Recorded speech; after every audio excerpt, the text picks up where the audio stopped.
하나님의 크신 은혜가 여러분과 함께하기를 바랍니다. 세계에서 가장 비싼 보석 중에 하나인 호프 다이아몬드라는 것이 있다고 합니다. 그런데 이 다이아몬드에는 몇 가지 비극적인 이야기들이 숨겨져 있습니다.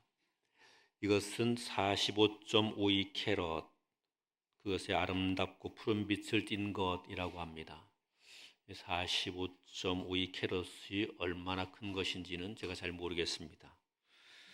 그런데 이 다이아몬드가 원래는 힌두교 신상에 눈에 박혀 있던 것인데 한 보석 상인이 이것을 훔쳐다가 그것을 소유하게 되었다는 거죠. 그때로부터 이 다이아몬드를 갖게 된 사람들은 마치 무슨 저주에라도 걸린 것처럼 큰 재난을 만나게 된다고 합니다. 다이아몬드를 훔쳤던 사람은 원인 모를 병에 걸려서 죽었다고 하죠. 그리고 이 다이아몬드가 프랑스 왕실로 넘어가서 프렌치 브루라고 불리게 됐는데 루이 14세, 루이 16세 기간에 이것을 왕실에서 소유한 것입니다. 루이 14세는 이 다이아몬드를 갖게 되고 얼마 있지 않아서 갑작스런 괴조병으로 사망하게 됐고 루이 16세 때는 큰 재난이 일어나게 되죠. 마리아 앙뚜아네트가 이 보석을 사용했다고 합니다. 그런데 프랑스 혁명으로 단도대에서 처형되는 끔찍한 일을 당하게 되죠.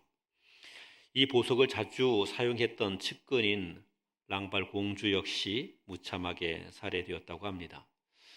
1839년 영국의 은행가 헨리 필리 호프라는 분이 이 보석을 사들였습니다. 그때부터 호프 다이아몬드라고 불리게 됐지요.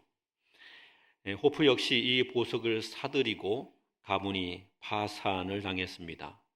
보석을 물려받은 후손들은 이혼, 질병, 사고 등으로 가산을 탕진하게 되고 결국 보석을 팔았다고 합니다. 20세기 초에 미국의 상속녀인 에버린 맥리는 이 저주를 믿지 않았습니다. 무슨 다이아몬드에 그런 저주가 있겠나. 그리고 큰 돈을 들여서 이 다이아몬드를 사들였습니다. 그러나 그 후 그녀의 인생도 참혹하게 됐습니다.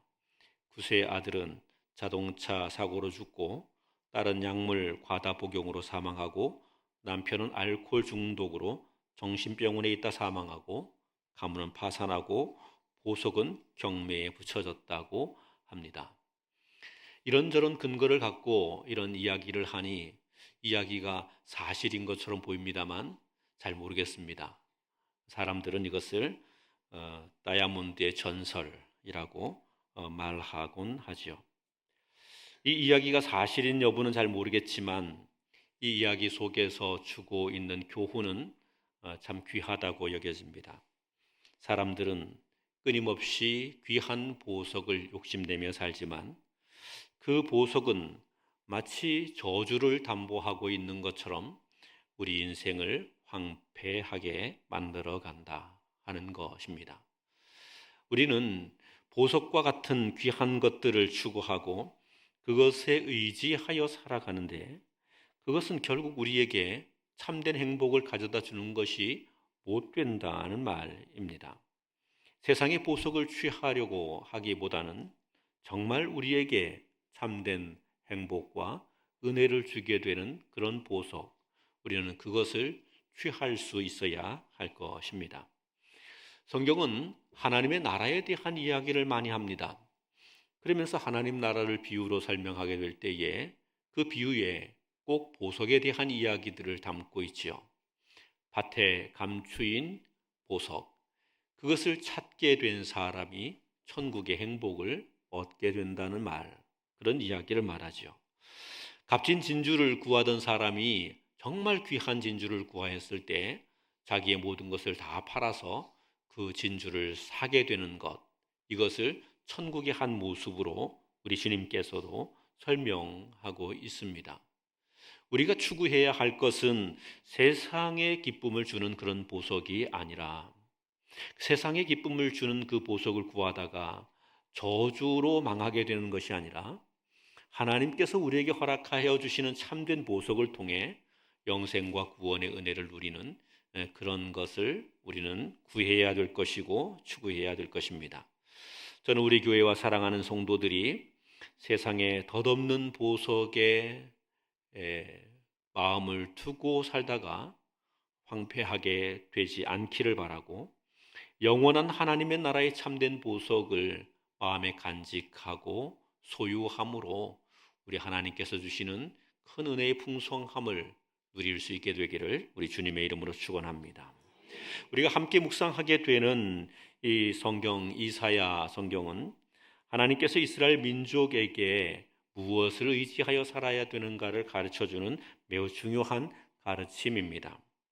앞장에서 하나님께서 이 여러 나라들 또는 여러 사람들에 대하여서 하나님의 진노가 임하게 된다 하는 그런 이야기를 말했습니다. 특별히 이스라엘 백성들과 유다 민족들이 하나님 앞에서 바르게 살지 못하고 우상 숭배자가 되었던 일들을 지적하게 되면서 그들에게 화가 있겠다, 그런 이야기를 말했습니다. 이 이사야 성경이 기록될 무렵은 아수르가 북방을 제패하고 남쪽으로 남하하면서 북이스라엘을 정복하여 무너뜨리고 남유다를 지금 공격하고 있는 때입니다. 이 아수르는 그의 강력한 군사력을 통해서 거칠 것 없이 남하해 갑니다. 애굽까지도 정복하여 갈 기세로 남쪽으로 남하해 오게 되는 것이지요. 북이스라엘이 무너진 것을 바라보고 남유다는 크게 두려움에 쌓이게 되었을 것입니다. 그때 그들은 할 수 있는 모든 방법을 다 동원해서 어떻게든 아수르를 막아내 보고자 했지요. 그 일환으로 그들이 했던 것 중에 하나는 우상 숭배를 열심히 하는 것도 하나 있었습니다. 우상을 섬기며 그리고 그 우상에게 제물을 바치고 심지어는 자기의 아들들을 제물로 바치면서 그 신적 도움, 우상의 도움으로 아수르를 물리치고자 하는 그런 부분도 있었습니다. 그러나 합리적으로 판단하는 많은 사람들은 그런 것이 아니라 실질적으로 아수르의 군대를 막아내려고 하면 우리도 군사력으로 그것을 막아내야 된다. 그런데 남유다가 갖고 있는 군사력은 아수르의 군사력에 비해서 턱없이 부족한 것이었죠. 그러니 남유다의 군사력으로는 도무지 아수르를 막아낼 수 없는 것입니다. 방법은 하나 있지요. 유다의 남쪽에 있는 애굽이라는 나라, 그 나라의 도움을 받기만 하면 되는 것입니다. 애굽은 당시에 아프리카 지역에 강력한 제국을 가지고 있는 나라였지요. 그 강력한 제국의 군사력 또한 막강했고 물자도 풍부한 나라입니다. 그러니 애굽만 도와주면 아수르가 그 군사력으로 이 남하하는 것을 저지할 수 있다고 여기게 됐고, 그래서 애굽으로 사람들을 보냈습니다. 애굽의 도움을 구하게 된 것입니다. 하나님께서는 선지자를 통하여 이렇게 이야기합니다. 도움을 구하러 애굽에 내려가는 자는 화 있을 것이다. 그렇게 이야기하죠. 합리적인 판단으로는 애굽의 도움을 받는 것이 마땅합니다. 그것보다 더 좋은 방법은 이 땅에는 없습니다. 그런데 하나님께서는 애굽의 도움을 구하러 가게 되는 사람들에게 화가 있겠다고 이야기합니다. 그것은 방법이 아니라는 것입니다. 세상의 방법을 따라서 우리가 살아가게 되고 세상의 합리적인 방법을 따라서 인간의 계산을 따라서 인간의 힘과 군사력을 따라서 그것에 의지하여 살아가게 되면 우리가 승리를 얻을 수 있느냐? 그렇지 않다. 오히려 화를 당하게 될 뿐이다. 하나님께서는 말씀하시는 것입니다. 그러면 이 아수르의 공격 앞에 그냥 손 놓고 있다가 망해야 되느냐? 이것이 유다와 이스라엘 백성들에게 큰 고민이 아닐 수가 없는 것이지요. 아수르의 그 군대 앞에 무엇으로 어떻게 막아낼 것인가? 아수르를 가만히 들여다봤습니다. 그 나라는 온갖 포악질을 행합니다. 온갖 나쁜 짓을 행합니다. 그럼에도 그들은 망하지 않습니다. 오히려 승승장구합니다. 민족을 멸망시키고 잔혹한 짓을 행하였는데 오히려 그 나라는 더 강성해집니다. 더 큰 힘을 얻게 됩니다. 그리고 심지어 이제 이스라엘 민족까지도 넘어뜨리려 하고 있는 그런 지경에 있는 것이지요. 이스라엘 백성들, 유다의 백성들은 두려움과 공포에 사로잡히게 됐을 것입니다. 저 나라는 어떻게 해도 안 되는 나라구나. 우리의 방법으로는 도무지 이길 수 없는 그런 나라구나. 그들의 힘은 워낙에 막강해서 무슨 짓을 해도 괜찮구나. 그들은 아무리 못된 짓을 해도 그들은 절대로 망하지 않는 강력한 힘을 갖고 있구나. 우리도 그런 힘이 있으면 좋을 텐데, 우리도 그런 나라면 좋을 텐데, 우리에게도 그런 힘, 능력, 군사력, 재력 이런 것들이 있으면 좋을 텐데 하는 생각을 하고, 한편으로는 부러움으로, 한편으로는 두려움으로, 한편으로는 위축되어 이스라엘 민족은 살게 됐을 것입니다. 그런데 하나님께서는 이런 이스라엘 백성들 앞에 하나님 말씀을 선포해 주십니다. 본문 1절 말씀 같이 한번 보겠습니다. 1절입니다. 같이 읽습니다. 시작.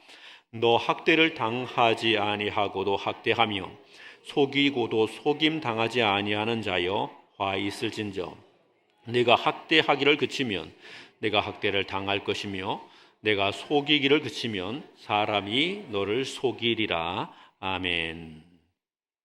이 본문에서 학대를 당하지 않고도 학대하는 자, 속임을 당하지 않고도 속이는 자, 이들에게 하나님은 화가 있다고 말씀하셨습니다. 그러면 이 사람들, 이런 자는 누구인가? 본문에서 기록하고 있는 이 당하지 않고도 학대하는 자는 아수르를 가리키고 있는 것이지요. 그들은 강력한 힘을 가지고 세상을 제압합니다.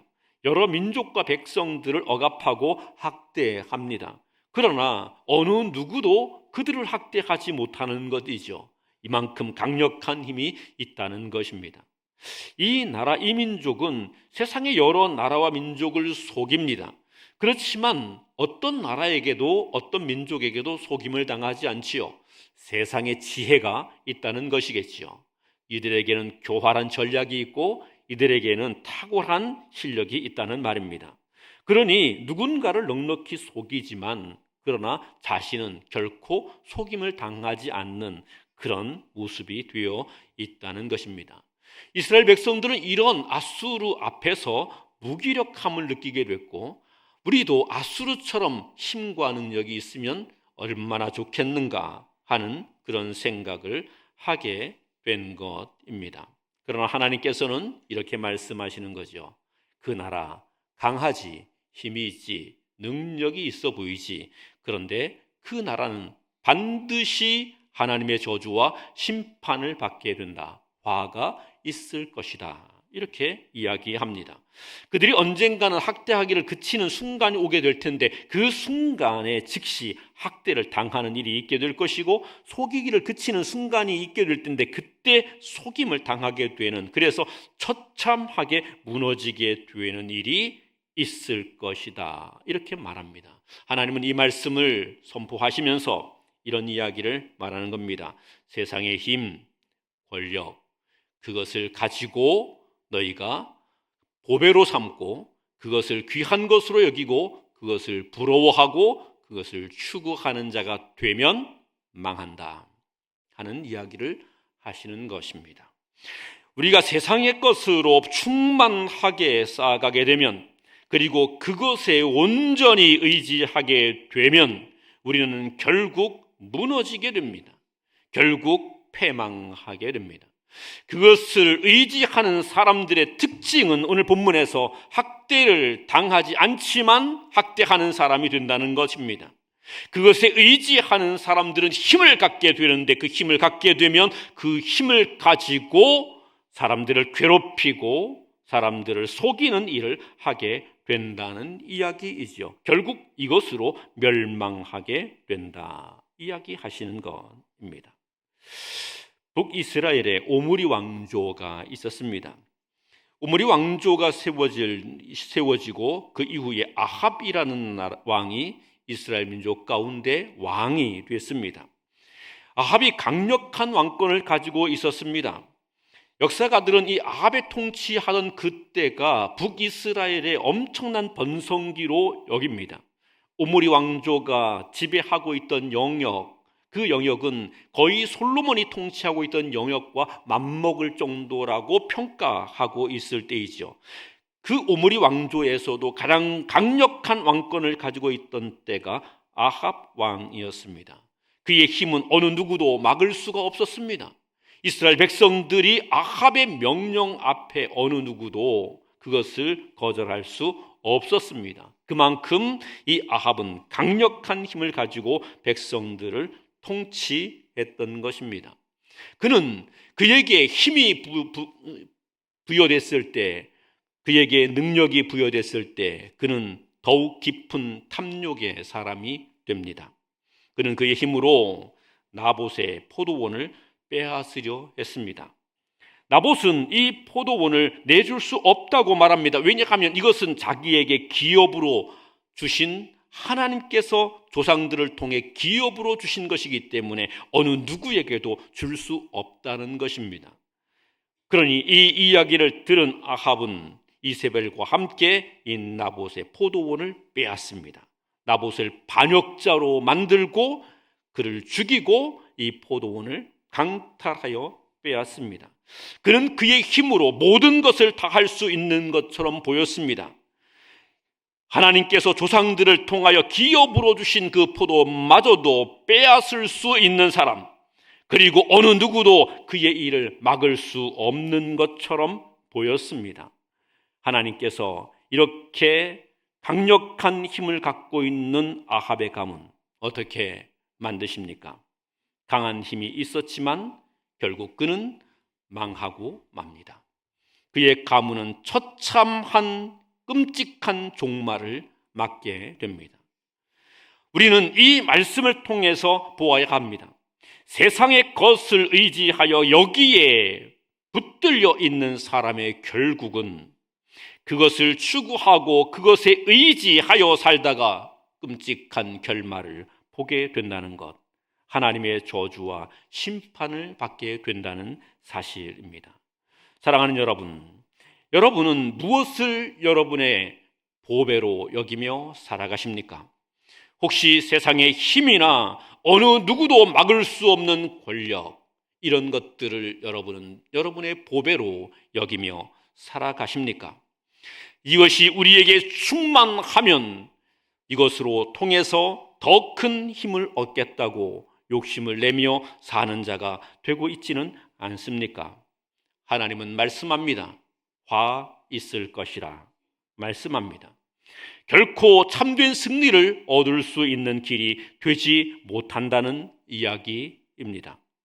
세상의 것으로 우리에게 충만하게 하면 할수록 이것은 우리를 더욱 패역한 사람으로 만들어 가게 될 것이고, 그 결과는 하나님의 저주, 진노 가운데 놓이게 됩니다. 아수르의 저주를 당하게 될 뿐이다 하는 말씀입니다. 하나님께서는 이사야 선지자를 통해서 우리에게 이야기하십니다. 아수르와 같은 길을 걷지 말라는 것입니다. 아수르와 같은 길을 걷지 말고 너희는 세상이 아닌 하나님의 은혜를 구하는 자 되어야 한다 말씀합니다. 2절과 3절 같이 봉독하겠습니다. 2절 3절입니다. 시작. 여호와여 우리에게 은혜를 베푸소서. 우리가 주를 앙망하오니 주는 아침마다 우리의 팔이 되시며 환난 때에 우리의 구원이 되소서. 요란한 소리로 말미암아 민족들이 도망하며 주께서 일어나심으로 말미암아 나라들이 흩어져나이다. 아멘. 이사야 선지자는 아수르와 같은 모습은 결국 하나님의 저주와 심판을 받게 될 뿐이라고 이야기하면서 지금 아수르가 맹공격을 해오고 있는 그 순간에 이스라엘 백성들이 어떠해야 되는지를 말씀하는 겁니다. 하나님의 은혜를 구하라 하는 것입니다. 여호와여 우리에게 은혜를 베푸소서. 하나님의 은혜가 우리 가운데 있어야 한다는 것이고, 하나님 백성인 우리는 하나님의 은혜를 구하여 사는 사람이 되어야 한다는 말입니다. 당장 우리 눈에 보기에는 애굽의 군대가 필요하고 또 우리 주변에 여러 군사력이 필요하고 힘 있는 사람과 지혜 있는 사람이 필요해 보이지만 우리가 구할 것은 그것이 아니라는 이야기입니다. 하나님의 은혜를 구하라. 사랑하는 여러분, 하나님의 은혜를 구하시기를 바랍니다. 여러분에게 하나님의 은혜가 있어야 여러분이 참된 승리를 거두는 사람, 진짜 행복한 사람이 됩니다. 하나님의 은혜가 있어야 합니다. 애굽의 힘이 우리에게 필요한 것이 아닙니다. 아수르의 강력한 리더십과 지혜가 필요한 것도 아닙니다. 우리에게 필요한 것은 하나님의 은혜입니다. 하나님의 은혜가 우리에게 필요하다는 사실을 알고 우리의 신앙과 삶은 주를 앙망하는 삶이 되어야 합니다. 오늘 이 본문의 말씀에 보면 이사야는 이렇게 기도합니다.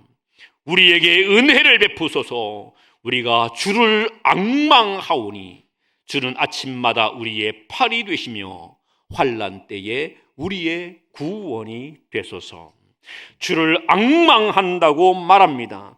하나님을 앙망해야 합니다. 여기에 앙망한다는 이 말은 카바라는 히브리어의 번역입니다. 막연히 무언가를 기다리는 것이 아닙니다. 소망을 품고 믿음을 가지고 반드시 이루어질 것에 대한 확신을 가지고 끈기 있게 인내하며 기대하며 기다리는 것, 구하는 것을 의미합니다. 기도로 번역하면 간절히 하나님께 기도하는 것을 말합니다. 하나님께서 우리의 기도에 응답하실 것을 분명히 믿고 포기하지 아니하고 끝까지 기도하며 간절히 구하는 것을 말합니다. 우리는 이렇게 하나님을 앙망해야 합니다. 하나님을 찾아야 합니다. 왜냐하면 우리 하나님만이 우리에게 영원한 참된 복이 되시기 때문입니다. 우리 하나님만이 우리에게 참된 행복을 주시고 은혜를 주시는 분이 되기 때문입니다. 하나님께서 우리에게 허락하시는 그 은혜와 복만이 뒤탈이 없는 참된 것이 되기 때문입니다. 우리는 그 하나님을 구해야 합니다. 야곱은 야복 나루에서 하나님과 씨름했습니다. 그는 밤새워 씨름했습니다. 환도뼈가 위골될 때까지 그는 씨름하였습니다. 환도뼈가 위골되었다는 말은 그는 그 싸움에서 철저하게 패배했다는 것입니다. 그에게 모든 힘이 다 사라지게 됐다는 것입니다. 그러나 그는 그때에도 믿었습니다. 하나님이 그에게 은혜 주실 것을 믿었습니다. 그리고 끝까지 붙들었습니다. 나에게 축복하지 않으면 떠나실 수 없습니다. 그는 끝까지 메어 달렸습니다. 드디어 하나님께서 그에게 약속하십니다. 지금까지 내 이름은 간사한 자라는 야곱이었지만 이제부터 내 이름은 이스라엘이라 하리라. 하나님과 더불어 겨루어 이겼습니다. 너는 결코 패배한 자가 아니라 너는 승리한 자가 되었노라. 너는 하나님의 은혜로 이기는 자가 되었노라. 내 삶에 어떤 어려움과 고난과 역경이 오게 된다 할지라도 내가 너를 반드시 이기는 자가 되게 해주겠다는 이 위대한 약속의 말씀을 얻을 수 있게 됐습니다. 우리는 하나님께 간절히 구하는 자이어야 합니다. 하나님을 앙망해야 합니다. 야곱이 야복나루에서 생명을 걸고 끝까지 포기하지 아니하고 하나님의 은혜와 복을 구한 것처럼 우리는 하나님을 앙망해야 합니다. 지금까지 우리의 인생이 야곱의 인생이고 실패의 인생이고 저주의 인생이었어도 우리가 하나님을 앙망하게 되면 하나님의 승리, 이스라엘의 거룩한 이름을 우리가 누릴 수 있게 될 것이기 때문입니다. 저는 우리 교회와 사랑하는 성도들이 이런 은혜와 복을 누리게 되기를 우리 주님의 이름으로 축원합니다. 수로보니게 여인은 어떠했습니까? 그는 예수님께 찾아갔습니다. 자기의 딸을 고쳐달라고 간구했습니다. 예수님은 자기에게 오는 모든 사람들에게 그의 신분의 높고 낮음을 떠나 다 고쳐주고 치료해 주었습니다.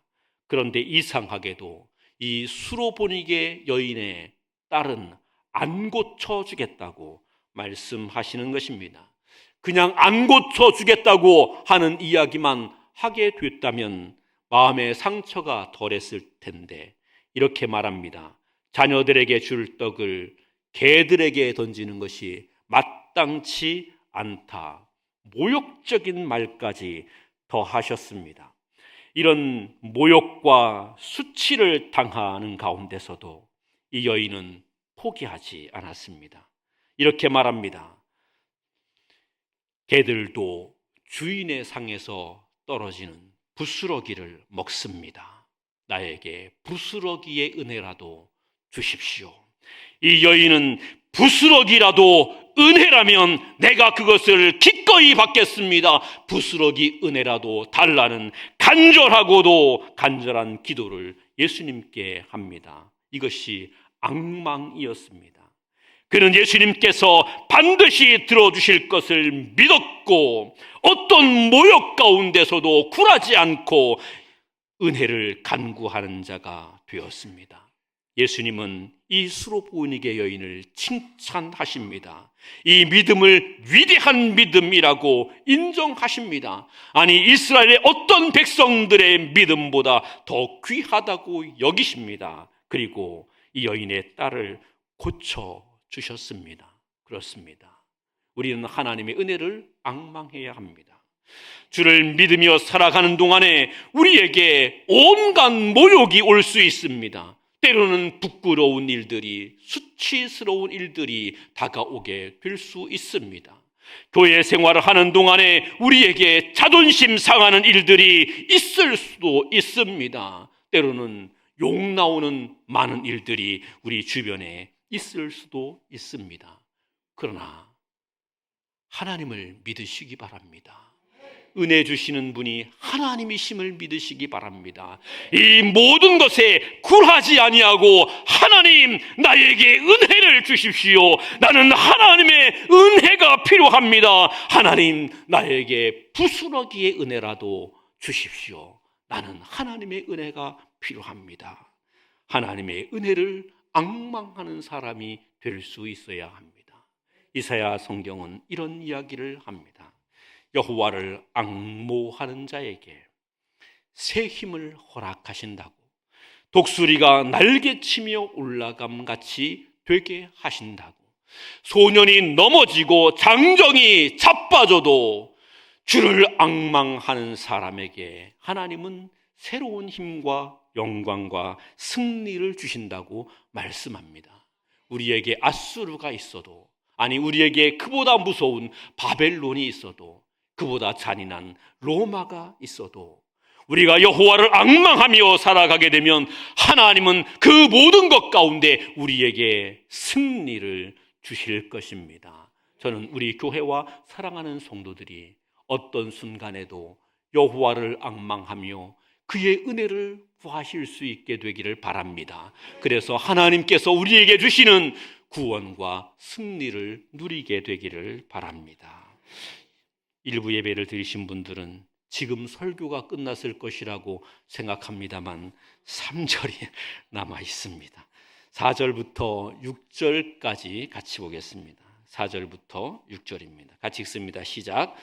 황충의 때같이 사람이 너희의 노량물을 모을 것이며 메뚜기가 뛰어오름같이 그들이 그 위에 뛰어오르리라.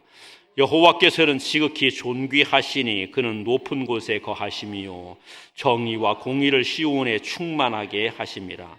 내 시대에 평안함이 있으며 구원과 지혜와 지혜의 지식이 풍성할 것이니 여호와를 경외함이 내 보배니라. 아멘.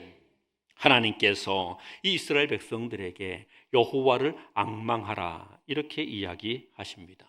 아수르의 군대가 정말 물 밀듯이 밀려오는 것이지요. 그 앞에서 두려워 떨게 되는 이스라엘 백성들에게 너희가 여호와를 앙망하라 말씀하시면서, 너희가 여호와를 앙망하면 황충의 때같이 사람들이 너희의 노략물을 모을 것이라. 황충의 때라는 말은 엄청난 군대를 의미합니다. 엄청난 군대가 너희를 도와서, 그래서 너희가 가져갈 노략물을 모을 것이라. 메뚜기가 뛰어오름같이 그들이 그 위에 뛰어오르리라. 이 말도 같은 의미입니다. 엄청난 군대를 하나님께서 모으셔서 그 군대가 뛰어오름같이 너희에게 승리를 줄 것이라, 이렇게 이야기합니다. 세상으로는 이길 수 없습니다. 사람으로는 이길 수 없습니다. 그러나 우리가 하나님을 의지하면 하나님은 능하셔서 어떤 그 무엇도 막을 수 없는 강력한 힘과 군대로 그의 백성된 우리를 도우시고 우리에게 승리와 복을 주신다고 하시는 겁니다. 왜냐하면 하나님은 존귀하신 분이시기 때문입니다. 하나님은 지극히 존귀하신 분이기 때문입니다. 하늘과 땅의 모든 권세를 가지신 분이시고 세상의 모든 것을 친히 주관하시는 분이십니다. 그는 지극히 높은 하늘에 계셔서 그의 만든 모든 세상을 다스리시고 통치하시는 분이시기 때문입니다. 그분은 그의 통치를 통하여 정의를 세우시고 공의를 세우시고 하나님의 백성 시온의 땅에 하나님을 앙망하는 자들에게 하나님 나라를 이루어 주시는 분이 되시기 때문입니다. 그래서 하나님을 앙망하라고 이야기하십니다. 저는 우리가 이런 복을 누리는 교회와 성도들이기를 원합니다. 하나님께서 지극히 존귀하심으로 우리 가운데 함께 하셔서 우리의 모든 삶을 주관하시고 우리 가운데 정의와 공의를 나타내 주시고 우리에게 하나님의 나라가 이루어지게 하는 이런 은혜 복이 우리에게 있게 되기를 원합니다. 이런 사람, 오늘 본문은 다시 또 설명했습니다. 6절에 내 시대에 평안함이 있으며 구원과 지혜와 지식이 풍성할 것이니 여호와를 경외함이 내 보배니라. 여호와를 경외함이 내 보배니라. 우리가 무엇을 보배로 삼고 살아가야 되는지를 말씀하고 있는 겁니다. 내가 참된 승리를 얻는 자가 되려면 너는 무엇을 보배로 여기는 자가 되어야 하는가? 너는 무엇을 귀중히 여기는 자가 되어야 하는가를 이야기하는 겁니다. 여호와를 경외함, 이 이야기를 다른 말로 말하면 하나님을 예배함이라고 말할 수 있습니다. 하나님을 진실로 예배함, 하나님을 진실로 예배하는 것을 보배와 같이 귀하게 여기는 사람이 되어야 한다. 보배와 같이 귀하게 여기는 사람이 되어야 한다. 세상의 일들을 귀하게 여겨서 그것을 우선하여 사는 사람 되지 말고 하나님께 예배하는 것을 가장 귀한 것으로 여겨서 이것을 우선하여 사는 사람이 되어야 한다. 이 사람이 복된 사람이다 말씀하는 겁니다. 사랑하는 여러분, 여러분의 삶의 제1순위는 무엇입니까? 여러분은 무엇으로 여러분의 인생을 살아갑니까? 돈 벌기에 바빠 돈 버는 것을 1순위에 여기고 살아갑니까? 좋은 친구들을 만나 그들과 함께 좋은 교제와 관계를 이루어 가는 것을 1순위로 여기며 살아갑니까? 많은 사람들이 가훈처럼 여기는 가화만사성이라 하여 가정의 화평과 화목을 여러분의 인생의 제1순위로 여기며 살아갑니까? 여러분에게는 무엇이 보배입니까? 오늘 성경의 말씀에 참된 승리와 은혜와 구원과 지혜와 지식의 복을 누리게 되는 사람에 대하여 말씀하며 이렇게 이야기합니다. 여호와를 경외하는 것이 내 보배니라. 하나님을 예배하는 것이 내 보배니라. 저는 우리 교회와 사랑하는 성도들이 하나님 예배하는 것을 늘 귀하게 여기며 살아가게 되기를 원합니다. 그래서 세상을 살아가는 동안에 우리에게 아수르와 같은 이 무서운 일들이 오게 돼도 우리를 학대하면서도 우리에게 고통을 주고 거짓과 속임을 베풀면서도 망하지 않는 이 끔찍한 아수르와 같은 일들이 우리에게 오게 돼도 하나님을 앙망함으로 그분을 예배함으로 이것을 우리의 보배로 삼고 살아감으로 하나님께서 우리에게 승리를 주시는 이 놀라운 복을 누릴 수 있게 되기를 우리 주님의 이름으로 축원합니다. 기도하겠습니다.